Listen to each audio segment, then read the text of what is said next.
6 সালে ইসলামী ছাত্র শিবিরকে আমাদের পার্শ্ববর্তী রাষ্ট্রের বক্তব্য অনুযায়ী বলা হলো ইসলামী ছাত্র শিবির 1 নম্বর জঙ্গি সংগঠন। কয় নাম্বার? 1 নম্বর। পরের দিন আমাদের প্রোগ্রাম ছিল প্রেস ক্লাবে, আমাকে এসে টেলিভিশনের সাংবাদিকবৃন্দ ধরছে, ভাই প্রতিবেশী রাষ্ট্র আপনাদেরকে 1 নম্বর জঙ্গি সংগঠন বলছে, এই হিসেবে ছাত্র শিবিরের কেন্দ্র হিসেবে এসে আপনার মন্তব্য জানতে চাই। আমি বসা ছিলাম, একটু ঢিলাডালা বসা ছিলাম। এই ঢিলাডালা বসা থেকে বুকটা টান করছে, টান করে আমি বললাম, ভাই আলহামদুলিল্লাহ, আল্লাহ শুকরিয়া আদায় করছি, কৃতজ্ঞতা প্রকাশ করছি ওই আল্লাহর দরবারে সিজদাবনত চিত্তে। কারণ শেরেবাংলা ফজলুল হকের এলাকার মানুষ, আমি বরিশালের লোক।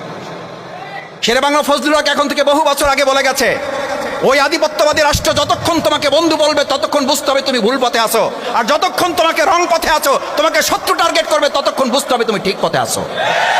আমার পার্শ্ববর্তী রাষ্ট্র আমাকে 1 নম্বর তালিকায় রেখেছে, তার মানে এদেশের জনগণের প্রিয় বন্ধুত্বের তালিকায় জনগণের সংগঠন হিসাবে জামায়াত ইসলামী ছাত্র শিবির কাজ করতে সক্ষম হয়েছে।